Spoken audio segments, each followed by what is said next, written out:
dia. Feliz ano novo para todos vocês uma vez mais.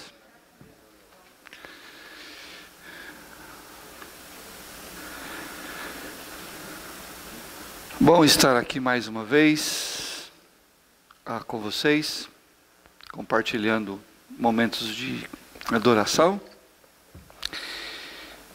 culto ao Senhor, que é a razão pela qual nós existimos, não é? Adorar a Deus e aproveitar dos seus benefícios por toda a eternidade. Mas já começou. Aqui, segundo Paulo nos ensina, são as primícias. É a primeira porção da comunhão que nós temos, que quando partirmos, será na sua plenitude. Mas enquanto aqui estamos, Deus já nos presenteia com essas primícias do Espírito. Nós já temos comunhão, nós já somos abençoados, nós já oramos, nós já comungamos.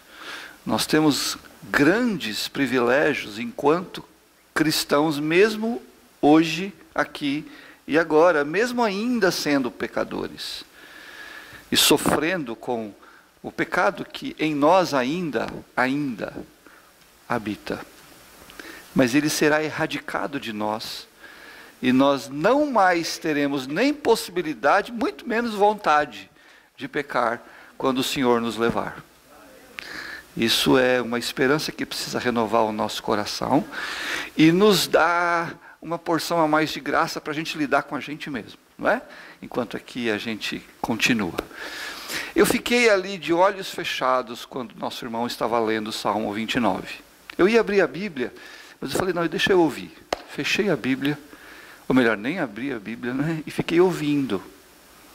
E deixando com que a voz do Senhor, que era aquilo que ele estava lendo, fosse entrando, mesmo de olhos fechados. Eu não sei, eu já li a Bíblia muitas vezes, esse salmo não sei quantas vezes também, mas é tão precioso esse livro que se chama Bíblia e as Escrituras, porque ele de fato se transforma em voz viva de Deus para a gente.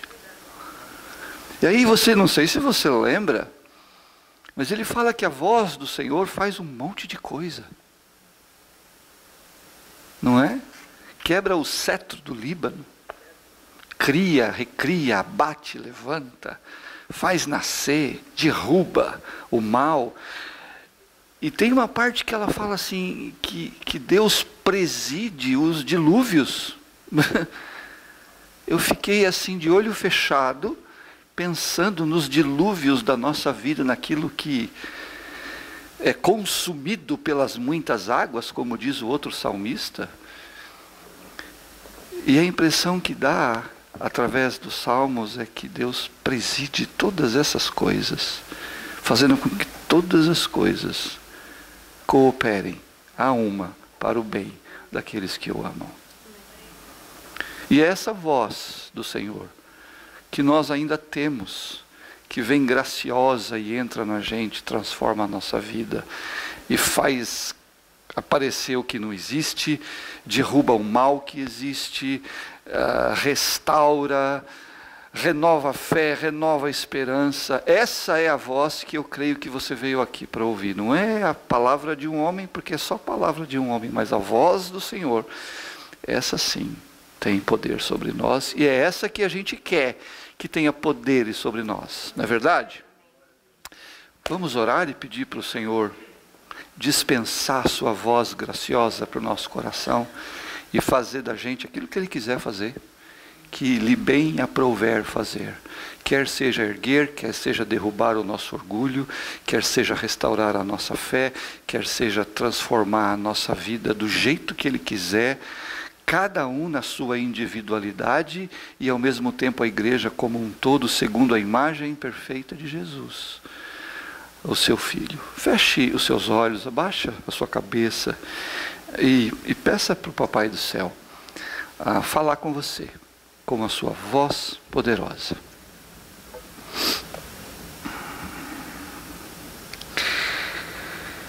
É para isso, bom Deus, que nós nos reunimos aqui nessa manhã. E é esse o momento reservado para que a tua voz entre em nós com poder e graça e faça de nós a tua vontade. Fala ao nosso coração com poder, Deus. Que o teu Espírito tenha toda a liberdade de nos virar dos avessos e de fazer com a gente aquilo que lhe aprouver, para a tua glória, para o bem do teu reino e também para o bem da nossa vida. Mesmo porque sabemos que não há bem maior ou melhor do que estar contigo, do que te servir e do que ser transformado segundo a imagem do teu Filho Jesus, o nosso eterno Salvador. Que o que há em nós e não te agrada seja derrubado, cortado e eliminado. Que o que não há em nós e o Senhor deseja nos dar e recriar, ou mesmo criar pela primeira vez, assim seja. Para a tua glória, para o serviço do teu reino. Transforma, reajusta, consola, adverte, faz a tua vontade com a nossa vida. Em nome e por amor do Senhor Jesus, nós oramos. Fala conosco, Pai, em nome de Jesus. Amém. Amém. Toda ovelha tem uma natureza. Bom, todos nós temos uma natureza, óbvio, né? A nossa essência, a nossa natureza. E a ovelha, que é sobre isso que eu quero falar com vocês hoje, também tem a natureza dela. Por que eu escolhi falar sobre ovelha?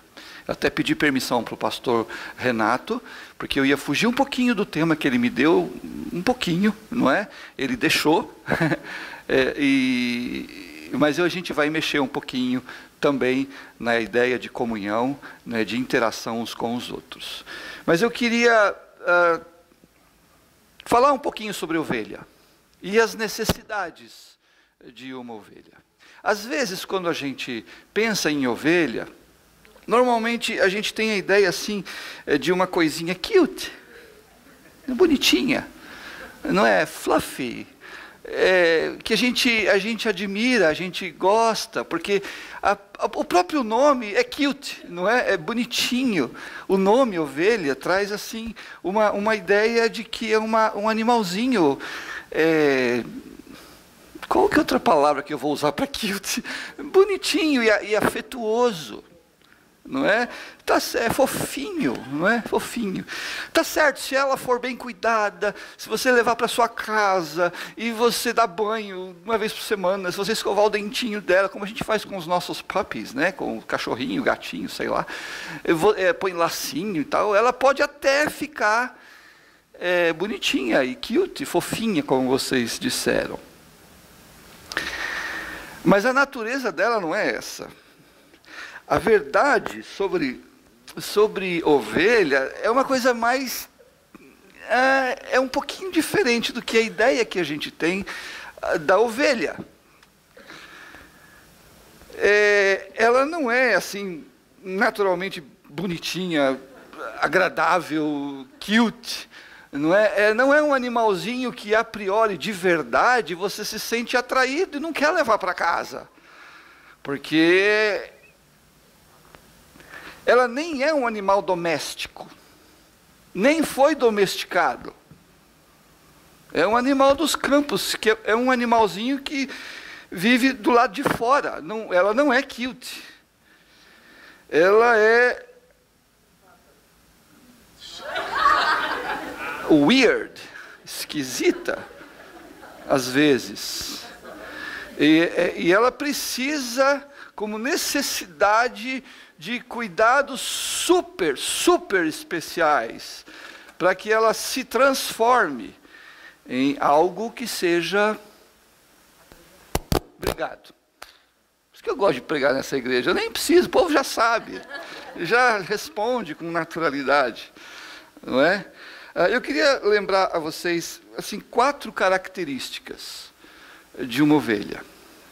Tá? Tem muitas, mas eu quero apontar apenas 4. Primeiro, naturalmente, é fedorenta. Mas cheira mal. Ela não é cute, não é cheirosinha. Você não colocaria ela para dormir na sua cama.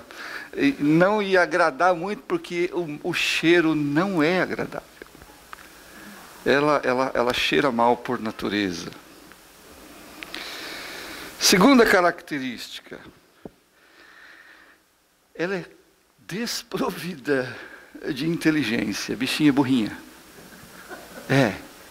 Ela precisa de alguém que a direcione, que cuide dela, que diga não e sim, que peça para parar, porque por natureza ela é desprovida de inteligência. Eu não sei quantos de vocês aqui tem pet em casa, tem animalzinho.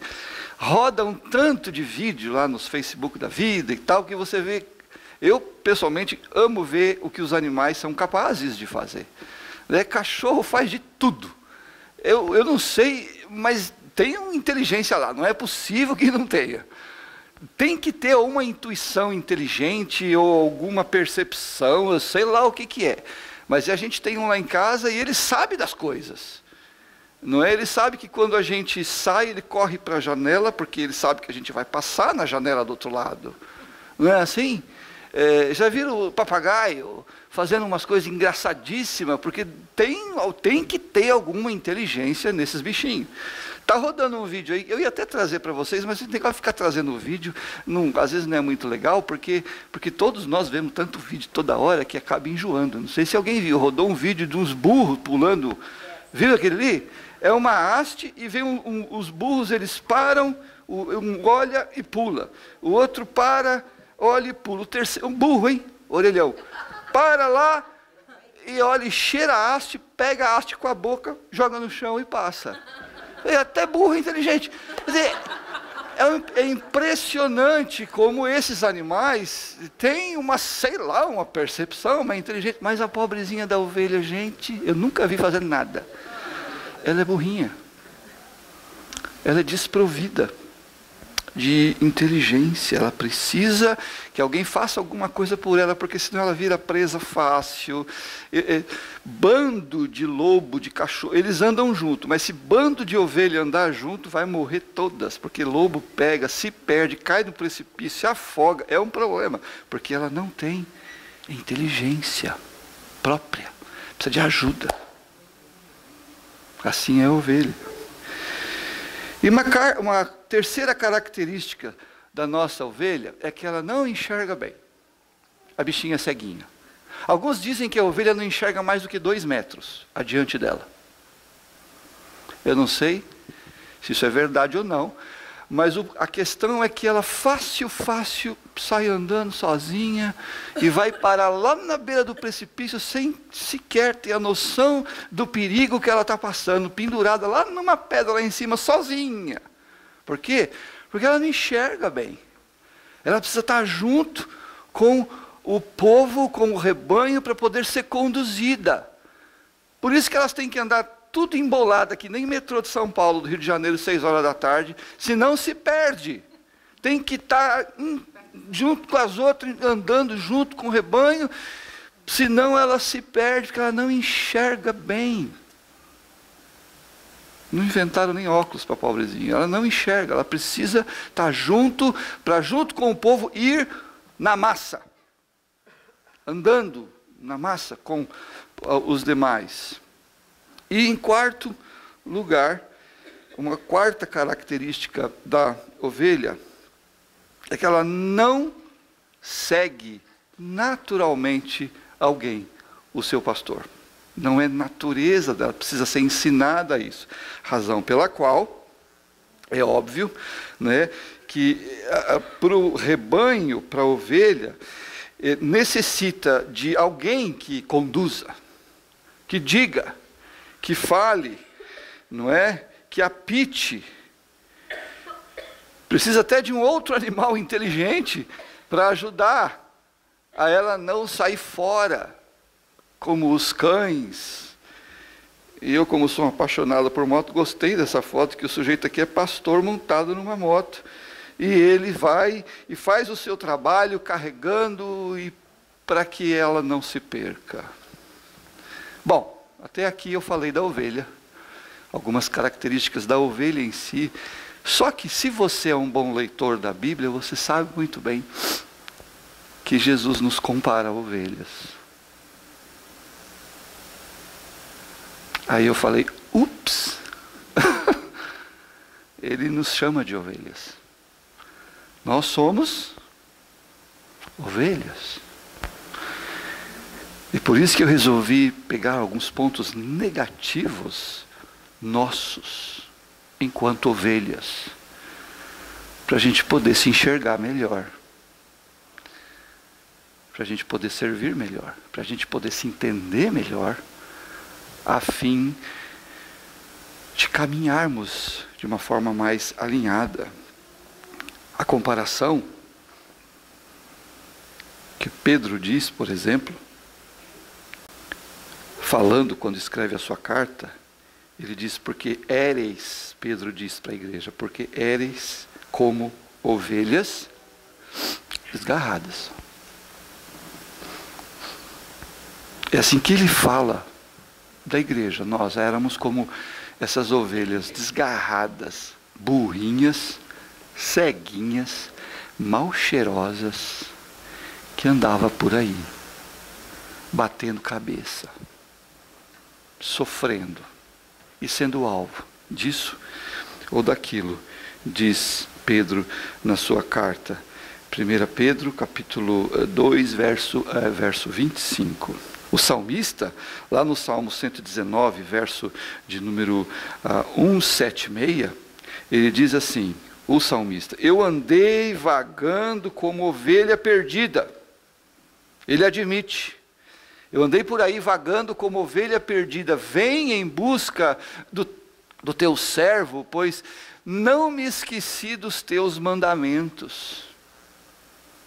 Eu andei como ovelha perdida, vagando, vem em busca, ele pede socorro a Deus por entender a sua dependência de Deus. Eu não consigo sozinho, me busca, porque sozinho eu não posso voltar, não consigo ir, me busca, vem para mim, porque eu não consigo ir para ti sozinho.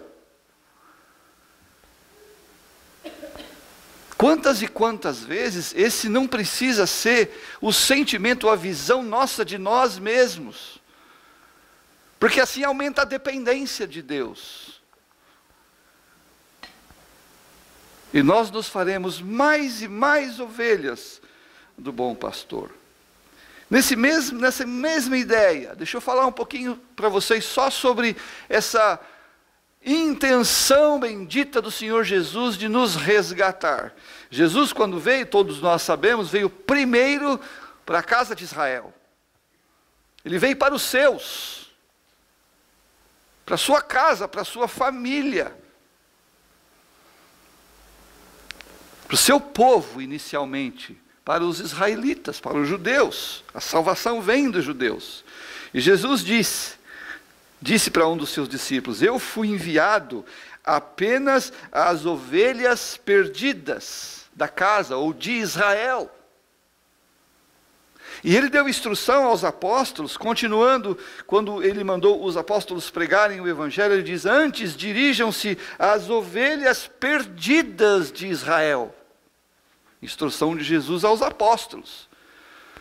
Antes de mais nada, antes de vocês cruzarem a fronteira, fala primeiro, antes de mais nada, para as ovelhas perdidas da casa de Israel. As ovelhas perdidas da casa de Israel. Para você pensar, depois eu vou fazer uma rápida passeada pelo Salmo 120, pelo Salmo 23, para você pensar até aqui, tá bom? Pensa comigo. Primeiro,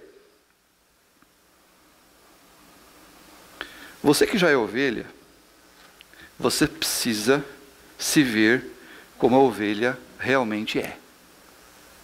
Você que já se vê ovelha, você precisa entender como você é enquanto ovelha também.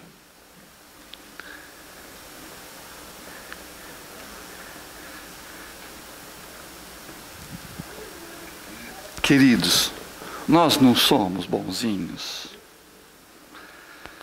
Nós não somos bonzinhos. Nós não conseguimos enxergar muito bem às vezes. Nossas percepções vêm de um coração enganoso, corrupto, diz a Bíblia. Isso precisa nos fazer mais humildes enquanto ovelhas. Nós não somos melhores do que ninguém, queridos. Nós podemos sofrer o mal que qualquer um sofre. Nós não podemos viver sós. Nós somos ovelhas. A gente precisa se ver direito.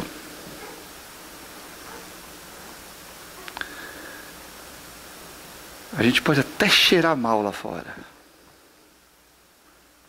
A Bíblia fala que nós somos chamados para exalar o bom perfume do Senhor Jesus Cristo. Qual é o odor que você está soltando lá fora? Está cheirando o que quando você anda? Estão cheirando gostoso? Como você vive, como você interage com as pessoas, o teu nível de sensibilidade para com elas, o que você fala, o que você faz. Você é ovelha, naturalmente. Se você não estiver conectado com o teu pastor, ouvindo e no rebanho, você vai começar a cheirar mal. Vai soltar um odor não muito agradável. Não é o odor do reino. Talvez seja o odor do teu orgulho, da tua prepotência, das tuas tendências naturais, da sua soberba natural ou do seu pecado. Ovelha. É preciso que você se veja como ovelha que você é. Para o seu próprio bem e para a glória do teu pastor. Você que já é ovelha, precisa se ver como ovelha. Segunda coisa, o nosso irmão disse ali que não tinha nenhum visitante, mas fica ali para a internet. Se você ainda não é ovelha, você nem sabe sobre você mesmo. Você nem se conhece. Você nem sabe do que você é capaz. O convite de Deus e da palavra de Deus é para que você se faça ovelha e aceite o convite do bom pastor para se tornar ovelha dele, para que um processo precioso comece a acontecer na sua vida. Porque se você não é, você nem sabe, nem se conhece. E esse é o convite de Deus, para que você passe a conhecê-lo e ser aquele que Ele criou você para ser. Terceira coisa para você pensar. Se você é ovelha, você precisa do pastor. Você tem necessidade de que alguém que saiba tudo, que veja tudo, que entenda tudo, que consiga ver lá na frente, guia a tua vida. E é o pastor com letra maiúscula, e é claro que numa economia de Deus e no propósito de Deus, Ele nos dá pastores para nos ensinar, para nos guiar, para nos aconselhar. Eu tenho certeza absoluta que a CCP tem um grande servo de Deus aqui, o nosso irmão, pastor Renato, que ensina, que ora e que faz o melhor para cuidar das suas ovelhas. Se você é ovelha, e Deus te deu um pastor, quão abençoado você é. Quão feliz você é. Quão especialmente cuidado você está sendo por ele. Você precisa. Ouça sempre o seu pastor com humildade. Ele ama e cuida. Essa é a natureza do pastor. Pecador também, mas com uma missão nobre. De orar, de cuidar, de aconselhar, de participar, de sofrer junto, de rir junto. Nós precisamos de pastores, porque somos ovelhas, não é? Nós necessitamos de um pastor. Quarto lugar, importante, se você é ovelha, você precisa seguir a vida junto com o rebanho. É uma necessidade nossa estarmos juntos, irmãos, interconectados, participando e vivendo, quer sejam em bons tempos, quer sejam em maus tempos, mas nós necessitamos caminhar juntos. Vocês concordam comigo? É muito bom a vida social até mesmo que a igreja proporciona, os encontros, os eventos, as programações, essas coisas, até mesmo para o lado social, é bom a gente rir junto, a gente chorar junto. Nós não podemos sequer correr o risco de querer viver um discipulado isolado, um cristianismo único. Tem coisa que você pensa que está certo, mas tem coisa que você pensa que está certo, mas está errado. A gente precisa caminhar juntos. Nós somos, quer queira, quer não, conectados uns com os outros. Aquilo que acontece de bom ou de ruim com você, meu irmão, me afeta. Muitos anos atrás eu ainda pastoreava lá no Brasil, e nós plantamos uma pequena igreja, num lugar pobre, no meio de uma favela, eu lembro até hoje. Como eu lembro até hoje, era um lugar conhecido como Invasão, não é? Foi uma favela que mudou para lá, essa é a verdade. Eram 13 pessoas morando num cômodo e um banheiro. 13, a pai, a mãe, o filho, o primo, a mulher, a moça engravidou, nasceu o neném, veio o namorado que trouxe mais o primo. Era gente demais da conta, e eu ia pregar lá. Era pequeno e sujo. Domingo à tarde eu pegava a minha Bíblia e ia para lá. Eu lembro, pastor Renato, quantas vezes eu estou lá pregando, tinha um rato olhando para a minha cara, eu olhava para a cara do rato. Essa mulher, a dona da casa, se converteu e que amava a gente. Eu ia para lá, levava a gente, mexia com as crianças, levava eles para a igreja para dar comida e todo um projeto social que a gente criou lá. Essa mulher, ela tinha quase 70 anos, 68 anos por aí. E ela tinha uma doença, parece que chamava-se leptospirose. Acumulava água no ventre, ela parecia que estava grávida o tempo inteiro. Eu ficava, uma mulher de 68 anos grávida. Temos aqui uma nova Sara. Não, não era, a doença mesmo. Um barrigão. De vez em quando estava muito grande, ela ia para o médico e drenava aquela água e a barriga baixava, mas passavam-se alguns meses, começava de novo a acumular aquele acúmulo de água. E uma mulher velha grávida. Era o que parecia até que ela morreu. Quando ela morreu, mandaram me chamar e eu fui lá, montou-se o caixão naquele único cômodo da casa dela, e aquela molecada na rua, muita gente, favela, no Brasil, vocês sabem como é que é. E eu lembro bem, eu fiquei sentado na beirada do caixão assim, e o pessoal vinha falando, quando entrava na sala, e via o caixão, tirava o chapéu, e passava ao lado do caixão daquela mulher tão conhecida, mudava-se a forma, o comportamento, porque olhava-se um morto. Por que a gente faz isso? Porque a gente se vê lá. Porque nos toca. Porque tudo que acontece com alguém, a gente fica com medo, porque pode acontecer com a gente. Nós somos interconectados por natureza. Por isso que a gente tem medo. Por isso que quando acontece um acidente, você levanta a cabeça para olhar na janela e fala: ai meu Deus, aconteceu lá com eles, mas tem a ver com você, porque tem possibilidades. Nós estamos interconectados. Se alguém se machuca, você... por quê? Foi ele, não foi você? Mas nós sofremos, nós rimos, nós estamos interconectados. Nós precisamos disso, nós somos assim. Viver longe disso, ou tentar nos desconectar, não é vida. Bota você sozinho numa ilha, não dou 3 meses, que 3 meses, não dou 2 semanas para você estar em depressão. Você precisa de alguém até para brigar. Nós precisamos, gente, viver juntos, no matter what. Sabe por quê? Porque você precisa de vez em quando daquele irmão chato que vai pegar no seu pé, que você precisa aprender a perdoar ele. Precisa disso. Você não consegue, não pode viver assim. Você precisa aprender a perdoar, você precisa ser perdoado. Você precisa tratar de diferenças que você vai ter aqui e acolá. Como é que você vai viver toda a plenitude, mesmo aqui na terra da vida cristã, se você não está junto, não está interconectado mesmo, conscientemente? Você briga e vai embora? Não, você briga, depois você pede perdão. Mas fica.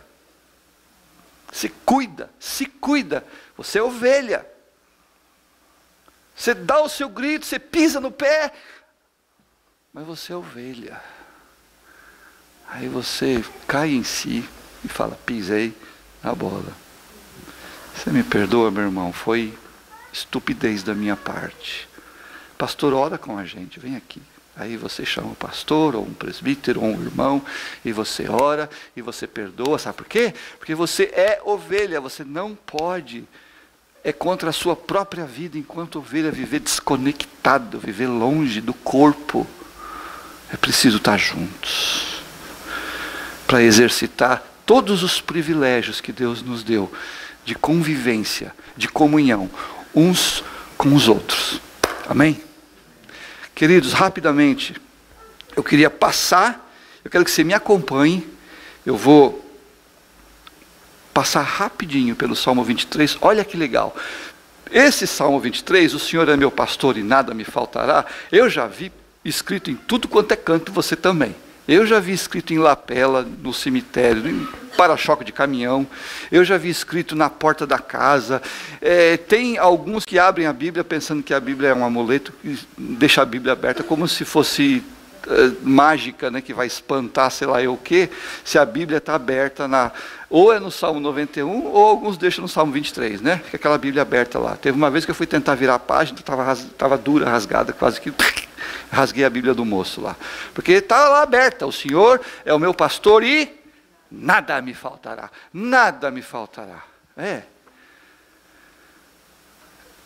Você pode dizer que o Senhor é o meu pastor e nada me faltará, e colocar qualquer coisa que você imagina dentro da palavra nada? Dá para eu dizer assim, ó, o Senhor é meu pastor e nada me faltará. O Senhor é meu pastor e não vai me faltar grana. É? Tá. O Senhor é meu pastor e não vai me faltar paciência. Não vai me faltar trabalho. Boa essa, hein? Você pode dizer isso? O Senhor é meu pastor e não vai me faltar. Falta trabalho, às vezes falta grana, às vezes falta paciência. Às vezes falta um tanto de coisa na nossa vida, gente. Ou será que só falta para mim? Não. Não é qualquer coisa que você pode colocar dentro dessa palavra nada. Não é, porque existem coisas que faltam na nossa vida. O que não vai faltar? O que não vai faltar é o que está do verso 2 para baixo, no mesmo Salmos. Por isso que o Salmo diz assim, em verdes pastagens me faz repousar. Estou lendo na NIV, tá bom, gente? New International Version em português, nova versão internacional. Em verdade, em verdes pastagens me faz repousar e me conduz às águas tranquilas. E vai descendo nos versos dizendo, refrigera a minha alma. E o verso seguinte, guia-me pelas veredas da justiça por amor do seu nome.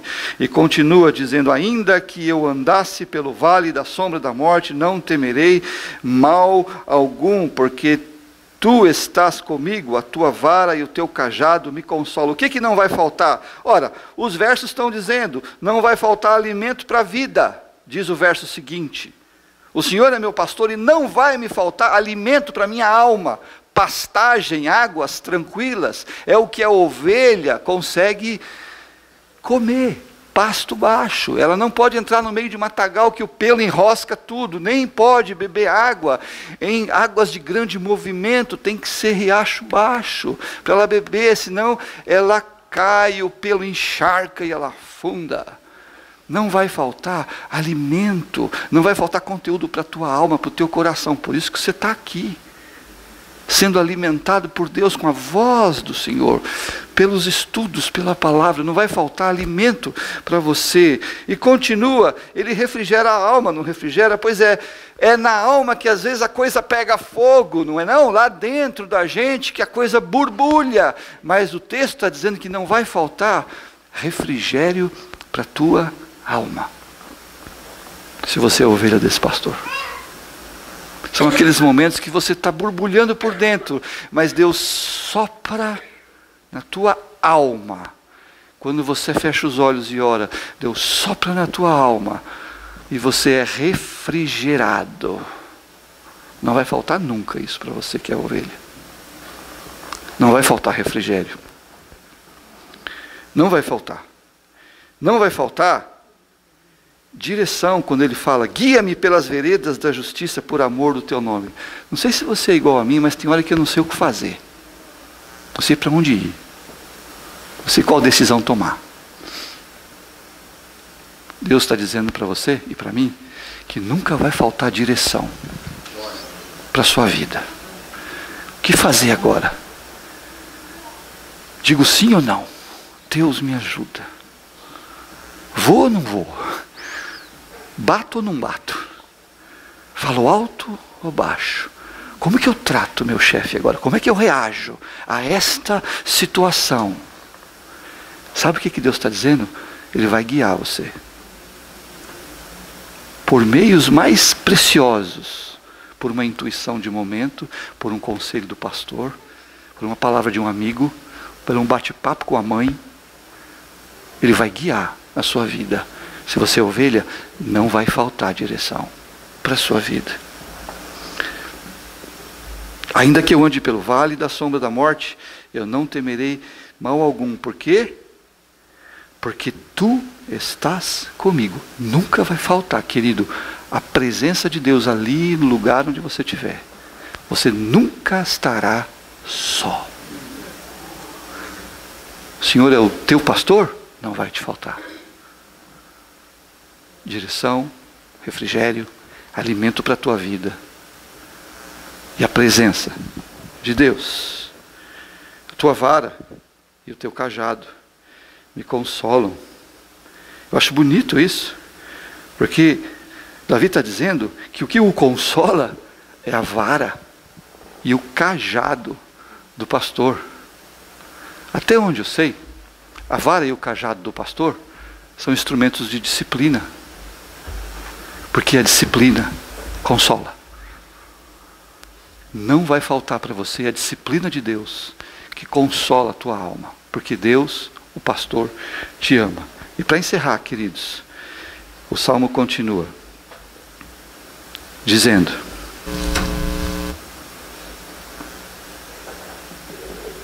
porque um banquete, preparas-me um banquete à vista dos meus inimigos. Tu me honras, ungindo minha cabeça com óleo, e o meu cálice, fazendo transbordar o meu cálice. Sei que a bondade e a fidelidade me acompanharão todos os dias da minha vida, e eu voltarei à casa do Senhor enquanto eu viver. Deixa eu te dizer que também nunca vai faltar reconciliação, porque o Senhor prepara uma mesa na presença dos meus inimigos. Isso significa que você tem de Deus potencial para reconciliar-se com os teus inimigos. Preparar uma mesa é nos assentar todos à mesa e receber a bênção da reconciliação. Você já teve alguém que você brigou e depois você se reconciliou, a amizade não ficou mais gostosa do que antes? Porque você recebeu condições e o caminho da reconciliação. Deus prepara essa mesa. Nunca vai faltar para você a unção de Deus para aquilo que você tem que fazer em nome dEle, para ser um bom discípulo em nome dEle, para ser alguém que leva e transmite a palavra, que vive a palavra e que exercita o reino. Nunca vai faltar. Nunca vai faltar a bondade e a fidelidade do Senhor. Na outra versão diz: bondade e misericórdia me seguirão todos os dias da minha vida. Nunca vai faltar isso para você. Se Deus retirar isso da gente, o que seríamos? Mas Ele não tira. A bondade e a misericórdia seguem aqueles que são ovelha. E por fim, nunca vai faltar a oportunidade para você adorar, para você exercer comunhão, para você interagir com os seus irmãos, porque o Senhor é o seu pastor. Nada te faltará. Feche os seus olhos.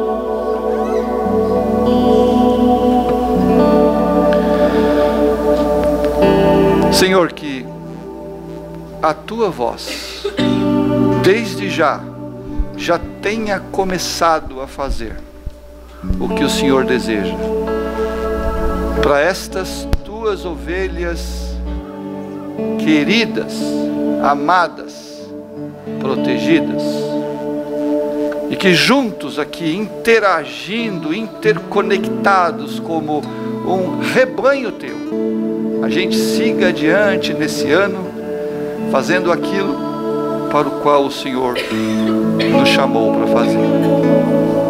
Peço que o Senhor abençoe a cada um, e como um todo essa igreja, seu pastor, sua liderança e os seus ministérios, para que caminhe contigo sempre, ouvindo sempre a tua poderosa voz.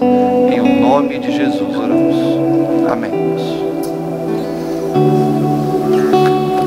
Obrigado, pastor.